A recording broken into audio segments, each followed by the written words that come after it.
This story begins deep in the wild. A lion's roar is supposed to shake the ground, make prey tremble, and remind every living creature who the king is.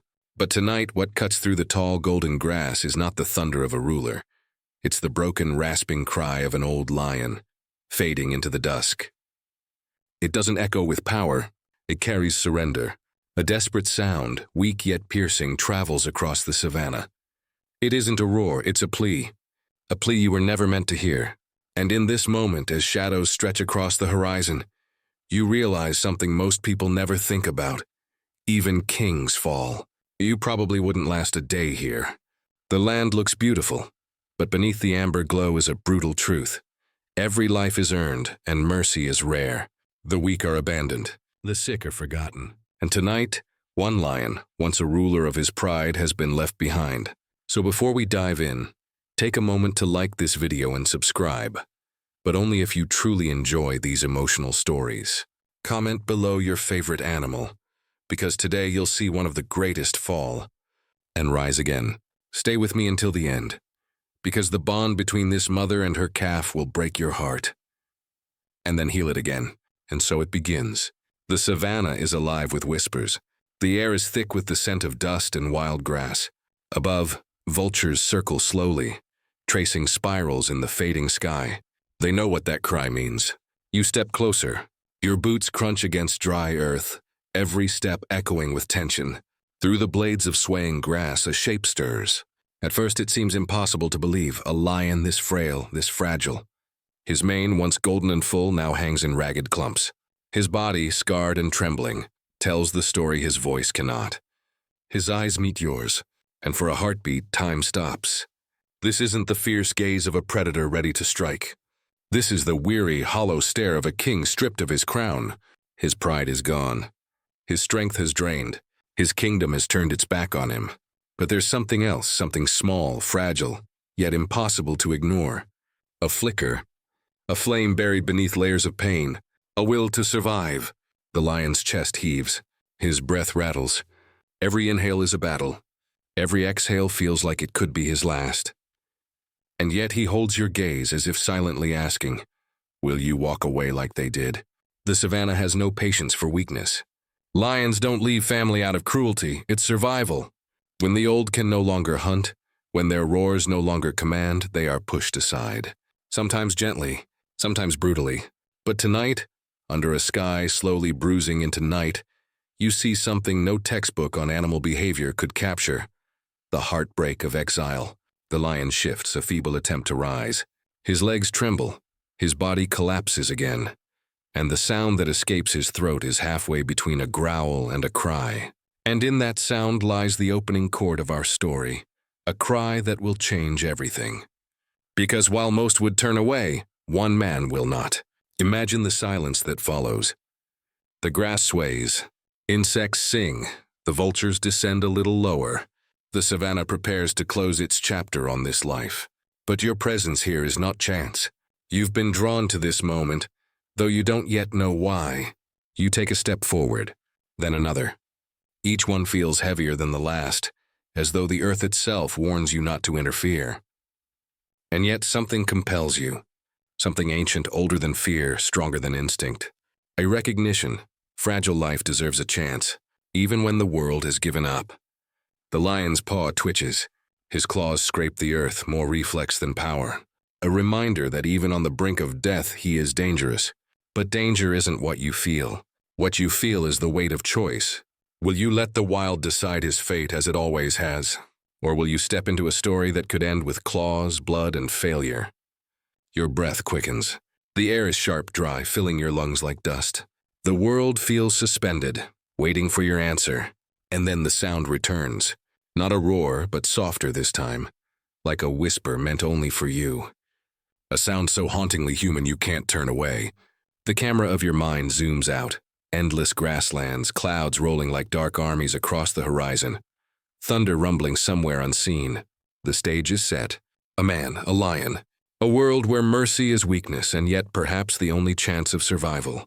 You kneel, still cautious, the lion's breath echoing in your ears. He does not lunge.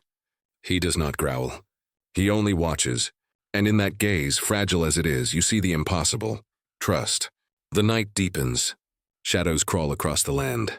The lion shivers, not from cold, but from a body surrendering. You whisper. Words the wind steals away, words he cannot understand. Yet somehow, he hears them.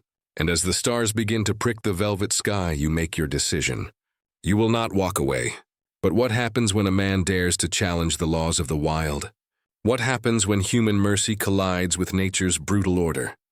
The answer begins now with a single vow whispered into the night. I will not leave you here. And with that vow, the story shifts. The rescue begins. Yet you do not know. Every step forward will bring you closer, not only to saving him, but to breaking yourself.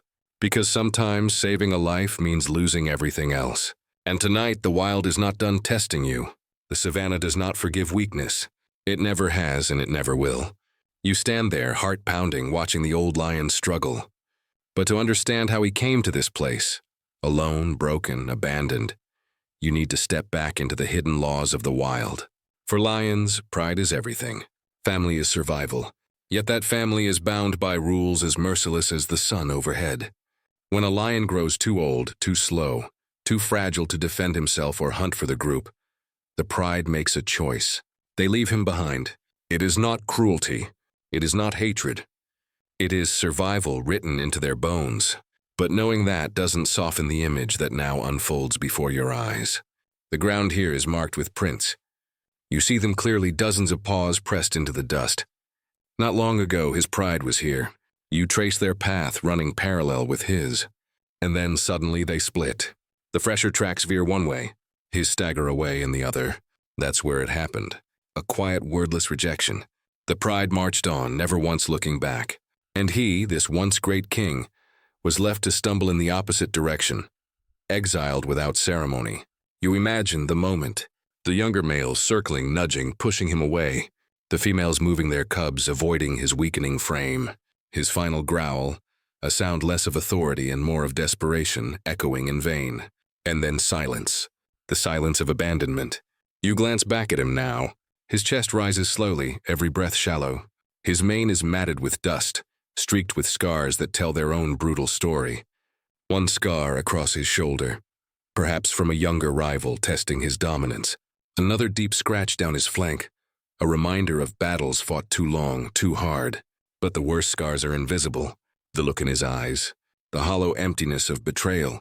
Because lions don't understand philosophy or forgiveness. They only understand presence or absence. And for him, the ones who should have stayed are gone. The sun lowers. The light shifts, painting everything in amber and blood. A jackal darts at the edge of your vision, curious but cautious. The air changes, thicker, heavier. Danger hums in the silence. You kneel closer. The lion's ears twitch. His head lifts weakly, as though expecting the familiar faces of his pride. Instead, he sees you. And in that moment, the wild rewrites its script. You are no lion. You are no kin.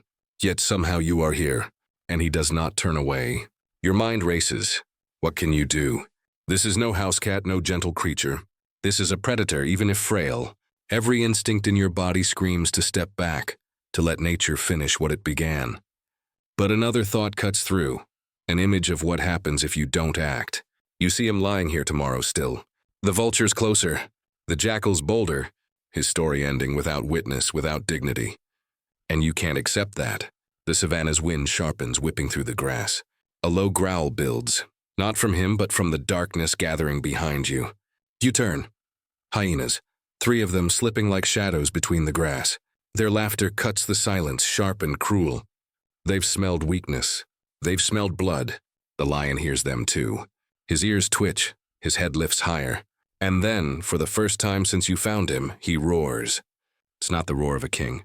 It's cracked, broken, more echo than thunder. But it's enough. For a heartbeat, the hyenas pause. Then, with mockery in their eyes, they advance. Your pulse races. This is not just about abandonment anymore. This is survival, and the old lion can't face it alone. You grab the closest thing you can, an old branch, thick and sturdy. You shout, you wave, your voice joining his broken roar. For a moment, predator and man stand together, defying the scavengers that circle closer. The hyenas hesitate, laughter faltering. They weigh the risk. And finally, with one last taunt, they slink back into the grass, swallowed by the dusk. But you know they'll return. They always do. The lion collapses again, his body trembling from the effort of that one roar. His eyes close halfway, exhaustion overtaking him. And in that fragile moment, you realize what abandonment truly means. It's not just hunger. It's not just weakness. It's exposure, vulnerability. Without his pride, he is open to every danger the night brings. And the night here is long. You breathe, steadying yourself. A decision forms in your chest like fire. You will not let him face that night alone. But how? He weighs hundreds of pounds. His body may fail at any moment. And even if you could move him, where? How? These questions circle in your mind. But one thing is clear. Walking away is no longer an option. The lion stirs again, opening his eyes. They lock on you, heavy with pain but edged with something else. Something dangerously close to hope. And that is enough. You whisper to him, though the words are carried away by the wind. I'm not leaving you. Not tonight. And in the silence that follows, broken only by the whisper of grass and the distant echo of hyenas, a bond is formed. Fragile. Impossible. Yet real. You know the danger ahead. You know the cost. But you also know this. For the first time since his pride turned away, he is not alone. And tomorrow, when the sun rises, the true test will begin. Because saving him won't just take courage, it will take everything. The night presses heavy on the savannah. The sky stretches wide and endless, streaked with faint stars. But the land below feels suffocating. Darkness closing in, predators waiting just beyond the edge of your vision. Most people would have left by now. They would have whispered, nature must take its course, and turned their back. But you remain, kneeling in the tall grass, face to face with a creature both majestic and broken. The lion's breath rattles softly, his chest rising with visible effort. His mane, once a crown, now hangs in dull tangles around his face. His ribs show stark beneath his skin, every movement costing him strength he doesn't have. And yet, he's still alive. You know what that means. Where there's breath, there's a chance. But to give him that chance, someone has to step in. Someone has to risk everything. And that someone is you. The air shifts. A soft wind brushes against your skin, carrying the smells of earth, dust, and something sharper. Blood. You glance down at him again. His paw is torn, crusted with dried crimson. His shoulder bears an open wound, deep enough to glimpse the muscle beneath. Infection lingers in the air, acrid and unmistakable. You swallow hard. Without treatment, without care, this lion doesn't have days. He has hours. You feel it then. A rush of panic, like the earth itself is urging you to run. Yet another voice whispers in your chest, if you leave now, he will die alone. And that thought is unbearable. Still stepping closer is madness. He is a predator, weakened or not. With one swipe, he could end you. Your hands tremble, sweat beads on your brow despite the cool night air. You whisper again. Words he cannot understand, but somehow they feel necessary. It's okay. I'm here. I won't hurt you. His ear twitches at the sound. His eyes open, slow, heavy-lidded. They meet yours with a strange, unsettling clarity. He does not growl. He does not strike. He simply watches. And in that gaze, something ancient stirs. Trust, fragile as glass. You inch closer, careful, every step deliberate. The dry grass brushes against your boots. The night hums with insects. Every sound feels amplified. Your heartbeat, your breath, the faint rustle of his mane in the wind. Your mind screams at you to stop, but your heart refuses. You kneel within arm's reach now. The lion shifts, his paw dragging against the earth. His jaw opens, a faint growl bubbling from his throat. Not a threat, but a warning. Too close. Too dangerous. You freeze. For a long, silent moment, the world holds its breath. Then it happens. His head lowers again, eyes half closing. The growl dies. His body slackens in exhaustion. He has chosen not to fight you. And that choice, small as it seems, changes everything. You study his wounds closer now. The gash along his shoulder is festering. His mane is caked with dirt and insects. His skin clings too tightly to his bones, proof of starvation. You know what needs to happen. He must be moved. He must be treated. He must be given a chance his pride refused him. But how? You are only one man in the middle of nowhere. with nothing but a flashlight, a rope, and your determination. The weight of it presses down, yet leaving is no longer an option. You pull your radio from your belt, the static crackling through the night. You whisper into it, "This is Ranger Daniel. I've found him. He's alive, but just barely. I need backup. Medical gear, transport, everything." The reply takes seconds but feels like hours. "Copy that, Daniel. Hold your ground. We're on our way." Relief floods through you, but it is short-lived. Because holding your ground means waiting, and waiting means surviving the night. The grass rustles again. Your stomach knots, hyenas back already. This time more of them, eyes glowing faintly in the moonlight. Their laughter pierces the silence, taunting, confident. You grip the branch again, positioning yourself between the lion and the approaching shadows. He stirs, his weakened body responding instinctively. His lips curl, exposing yellowed fangs. A sound escapes him. Not a roar, not even a growl, but a broken whisper of defiance. Together you face them down. Man and lion side by side, an alliance born of desperation. The hyenas linger. They know he is weak. They know you are only human. But something about this sight unsettles them. A man standing guard over a fallen king. They circle, inching closer. Your heart pounds, your grip tightens on the branch. Every nerve screams at you to run, but you don't, you stand firm. And finally, as if sensing tonight will not end in easy victory, they retreat again, swallowed by the grass. But you know this is only temporary. They'll be back. You kneel by him once more. His eyes flutter shut, exhaustion overtaking him. He breathes raggedly, chest rising in shallow waves. You whisper again, softer this time. "Stay with me. Just stay with me." And though he doesn't understand, something in the way his paw twitches, the way his head tilts slightly toward you, feels like an answer. The minutes crawl. Every sound in the darkness feels like a threat. Every shadow hides teeth. But through it all, you don't move. You remain, because you are the stranger who would not walk away. And tonight, that choice will change everything. What you don't know, what you can't yet see, is how close the line is between rescue and ruin. Because sometimes, in saving another, you risk losing yourself. And as headlights finally break the horizon, flickering faintly against the grass, you realize this is only the beginning. The fight to save him has just begun. The headlights sweep across the grass, casting long shadows that dance like ghosts. Relief surges through you as the rescue team's truck grinds to a halt nearby. But that relief is short-lived, because now, up close under the harsh white beams, the true extent of the lion's suffering is revealed.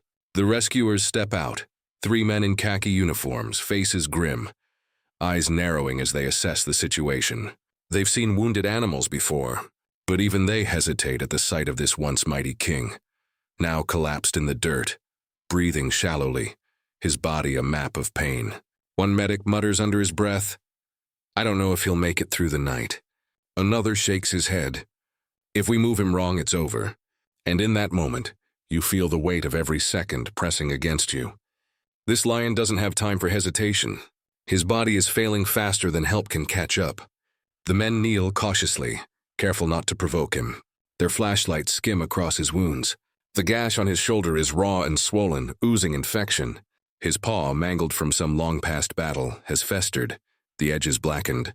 His gums pale. His ribs protrude. The medic pulls out a stethoscope, pressing it gently against the lion's chest. He listens. His expression tightens. His heart's weak. Very weak, you swallow hard. Weak heart, failing lungs, infection raging through his bloodstream. Any one of these could be fatal. Together they spell certain death, unless you can fight the clock. A decision is made. Sedation first, then transport. Treat him at the sanctuary's facility or lose him here in the wild. The dart gun is prepared. The tranquilizer is measured. The team takes their positions. But you can feel the tension. The risk is enormous. If the dose is too strong, his fragile body could shut down. Too weak, and he might thrash violently, tearing open wounds that cannot be closed. You crouch low, whispering again as though he understands. "Stay with us. Please, just stay." The dart fires with a faint hiss striking his flank. His body stiffens, then shudders. His eyes roll back. For a terrifying moment, you think it's over, that the sedative has pushed him past the point of return. But then a flicker. His chest rises, slow but steady. He is still with you.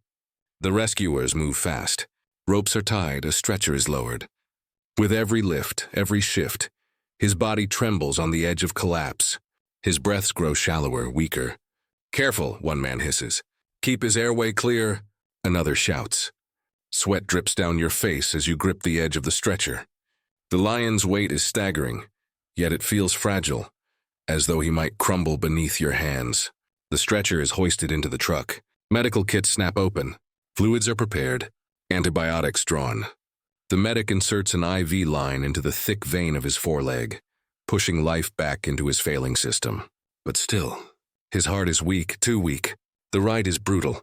The truck rattles over dirt roads, each jolt threatening to undo the fragile stability. You sit beside him, eyes locked on his heaving chest, praying with every rise and fall. The medic checks vitals again. BP's crashing. Pulse faint. He prepares adrenaline. A syringe gleams in the dim light. He plunges it in. Seconds stretch into eternity. The lion's chest stutters, falters, then surges. A heartbeat. Weak but there. Everyone exhales in unison. For now, he's holding on. The sanctuary gates loom at last. Floodlights blaze as the truck roars inside. A team of vets waits, surgical masks already in place. They move with urgency, sliding the stretcher onto a gurney, rolling him into the sterile light of the treatment room. You follow, heart hammering. Every sound, the beeping monitors, the clatter of instruments feels magnified, etched into memory. The lead vet examines the wounds. He doesn't sugarcoat it. Massive infection, malnutrition, internal weakness. "This lion's fighting death itself!" "We'll do everything we can." But it's a miracle he's still alive. The surgery begins. Scalpels flash. Clamps hold. Hands move quickly, precisely. Stitching torn muscle, cleaning infection, draining abscesses. The smell of antiseptic mixes with the raw, metallic tang of blood. You watch, helpless yet unwilling to step away. Every stitch feels personal.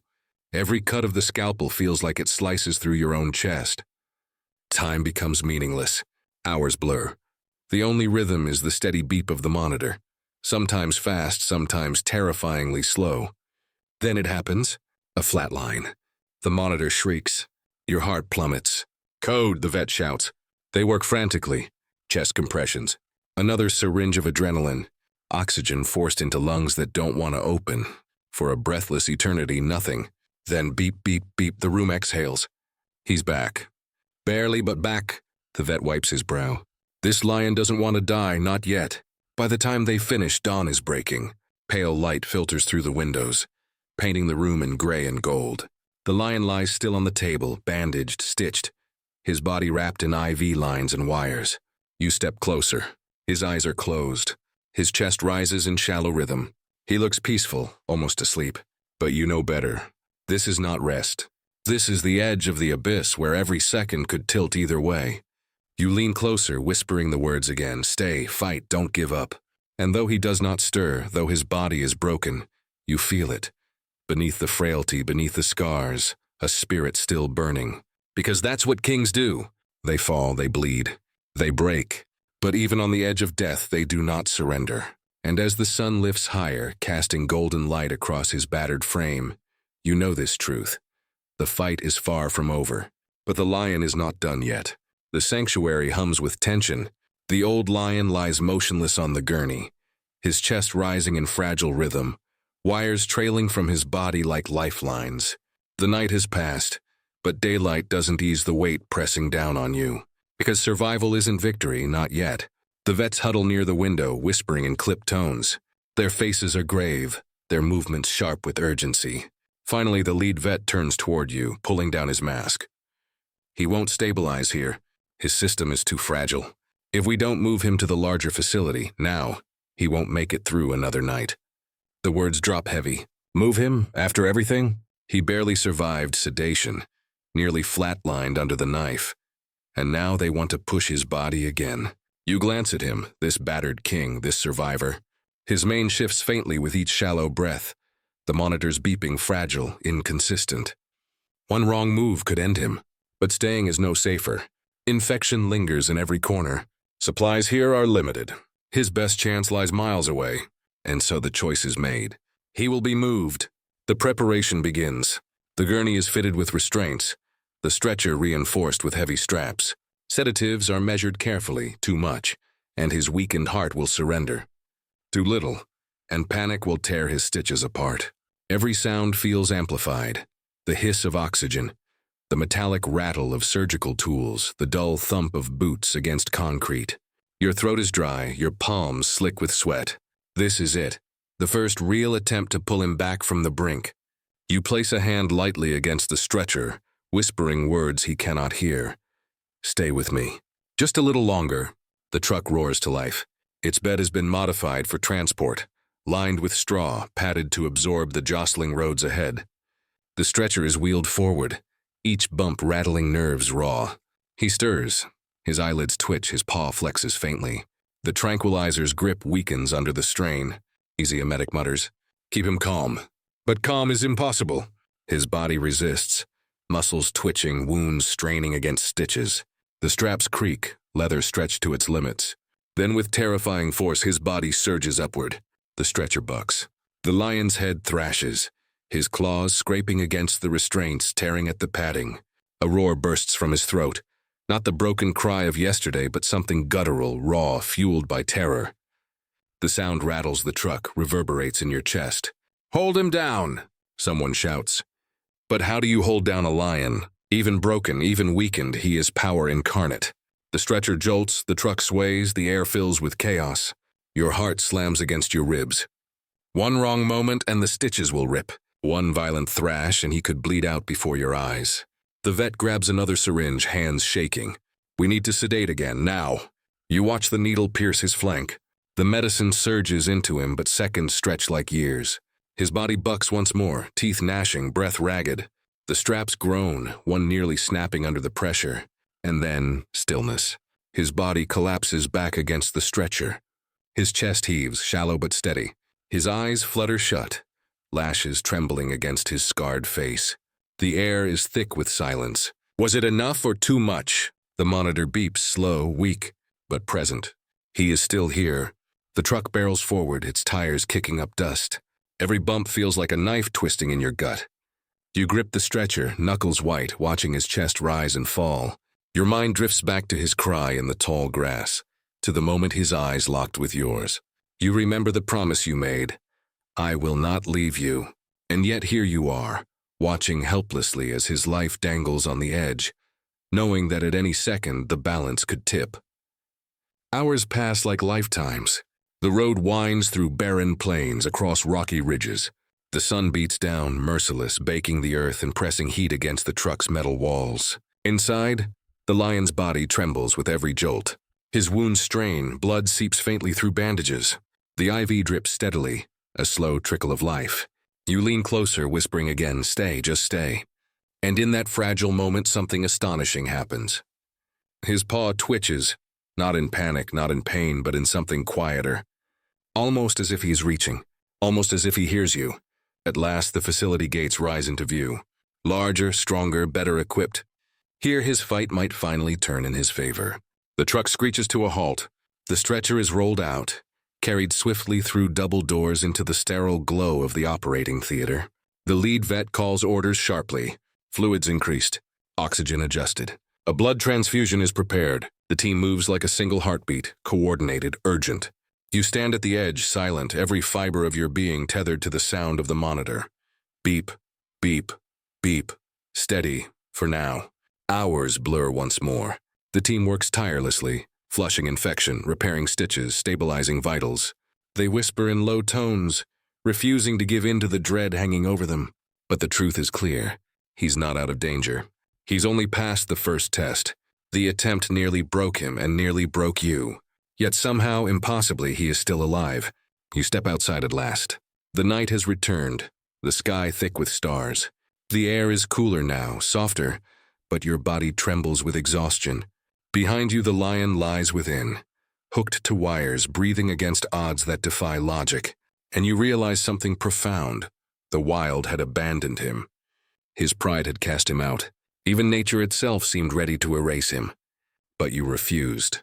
You stepped forward when every instinct told you to step back.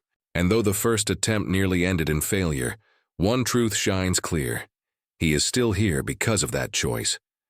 But this is only the beginning, because in the savannah, survival is never guaranteed. And tomorrow the storm will rise. The night sky swells with unrest. Dark clouds roll in like an army, blotting out the stars one by one. You step outside the facility for air, but what greets you is not peace. It's the smell of ozone, sharp and metallic. The promise of a storm. Inside, the lion rests, stitched and bandaged, tethered to machines that hum faintly in the sterile glow. For the moment, he's stable, but storms have a way of unraveling stability. Out here, the power lines tremble with the first gusts of wind. The generator hums uneasily. Every light flickers. You glance back at the lion through the glass window. His chest rises in shallow rhythm, his body fragile, yet still burning with that ember of defiance you saw in the grass.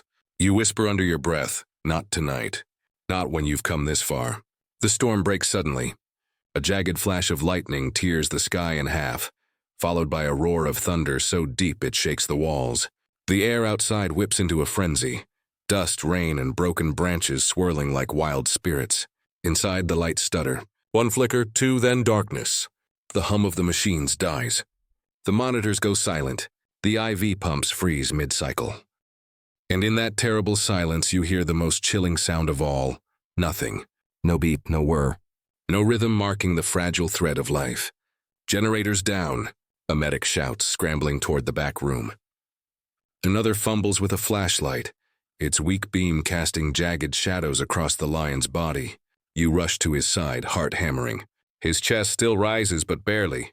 Without oxygen, without the machines, his fight grows harder with each passing second. Manual ventilation.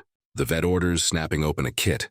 They fit a mask over his muzzle, pumping air into lungs that resist with every push. His sides heave, stitched wounds stretching, trembling. Thunder rattles the windows again, lightning illuminating the lion's body in stark flashes. Like a fallen king caught between two worlds, life and death suspended by the storm. Minutes stretch like hours.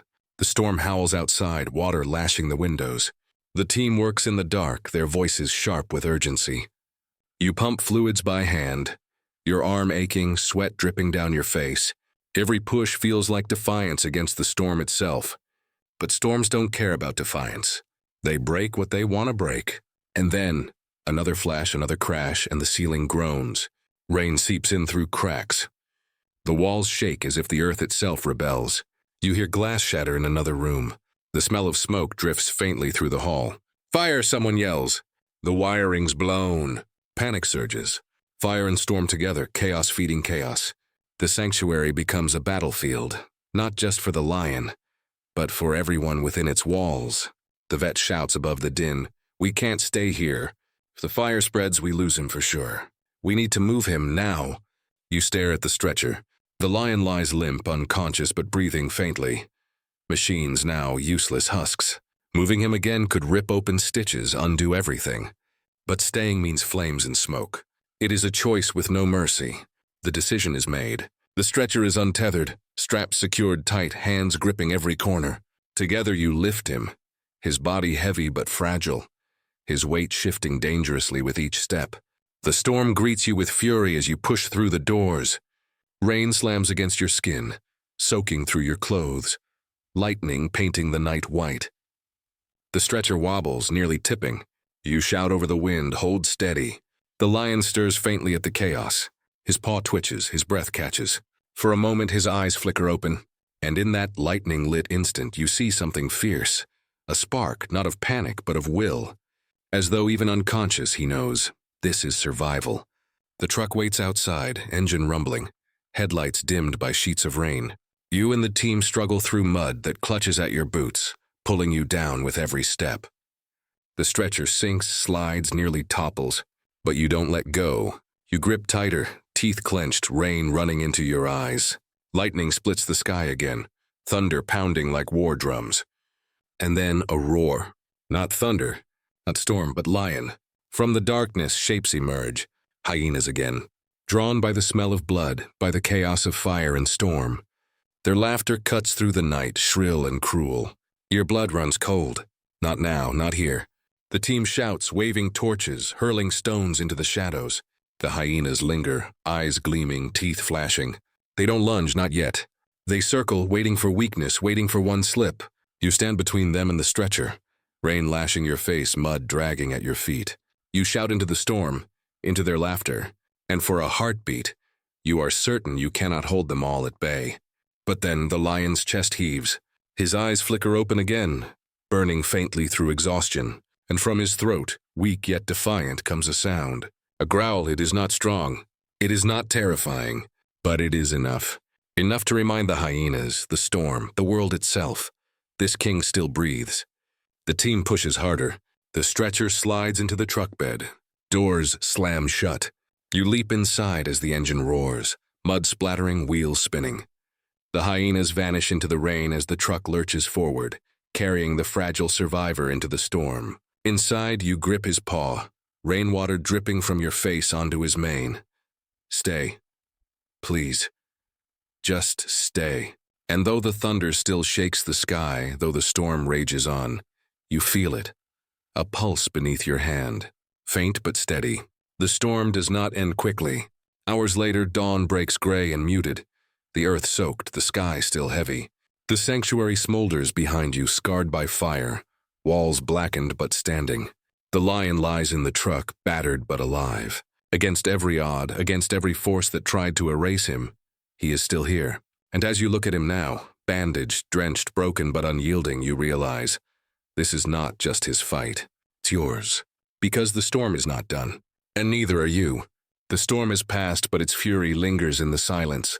The truck rattles across broken roads, mud splashing against its wheels. Inside, the lion lies sprawled on the stretcher, his mane soaked, his bandages stained from the chaos of the night. The team hunches over him, flashlights trembling in tired hands. A medic presses his stethoscope hard against the lion's chest. His eyes widen, his jaw tightens. Heartbeats fading. Too slow, we're losing him. The words drop like stones into the silence. You lean closer, ears straining. The sound is there, faint, inconsistent. A fragile drumbeat slowing into nothingness. Each pause between thumps stretches longer. Too long. No, no, no, stay with us, you whisper. Clutching his paw as if your grip alone could tether him to this world. The vet pulls open a kit, snapping on gloves with trembling fingers. Adrenaline, prep it now. Another medic readies a syringe. The needle plunges into the lion's flank. Seconds hang heavy in the air. The chest monitor flickers. Beep, beep, beep, then falters again. Come on, the vet mutters through gritted teeth. Another injection. Still weak, still slipping. The truck jolts over a rock, nearly sending the stretcher sideways. The lion's body lurches, stitches straining. A faint trickle of blood seeping through fresh bandages. Hold him steady, you shout, bracing your weight against the stretcher. Heart pounding louder than the storm outside. Every nerve in your body screams. This can't be the end. Not after everything. The pride's rejection, the long night, the storm, the fire. You slam your fist against the side of the truck, a desperate prayer escaping your lips. Not like this, not now. And then, beep. A single steady note, beep, beep. The sound fills the cabin like music. His heartbeat returns, faint but present, clinging to life with claws sharper than any seen before. The vet exhales, wiping sweat from his brow. We've got him. But we're not out of danger.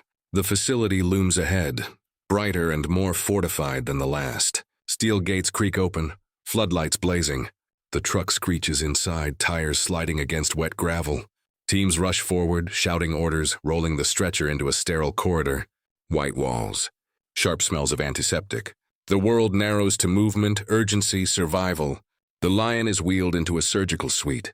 Machines humming back to life. IVs are reconnected. Oxygen flows steady. The room buzzes with hands and voices. A blur of masks and gloves. But his body is weak, too weak. The vet warns quietly. If he flatlines again, there may be nothing left to bring back. The surgery begins. His paw is reopened, infection drained, fresh sutures placed. Antibiotics drip through tubes. Blood transfusions flowing into veins starved of strength. The lion twitches under sedation, chest heaving against the rhythm of the ventilator. His heart stutters again, the monitor squealing high-pitched alarm. Compression pads now, the surgeon barks. They press hard against his chest, pumping life into a body unwilling to obey. You stand frozen at the glass, fists clenched so tight your nails cut into your palms.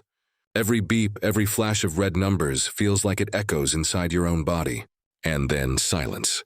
The monitor flatlines. The room erupts into chaos. Code blue, charging, clear. A defibrillator is wheeled in. Paddles pressed against the lion's chest. A surge of electricity jolts his body, muscles snapping taut. For a heartbeat, nothing.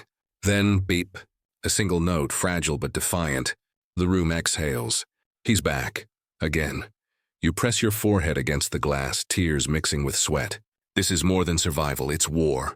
Every second is a battle. Every breath is defiance. And yet somehow this lion, abandoned, broken, hunted by storm and scavengers, refuses to surrender. Hours pass. The surgery stretches deep into the night. The vets work tirelessly, stitching, flushing, steadying. One collapses into a chair, exhausted, replaced instantly by another. The fight does not stop. Finally, at last, the lead vet straightens. His mask pulled down, his face weary but resolute. He's stable, for now. The words hang in the air like fragile glass. Not victory, not safety, but a reprieve.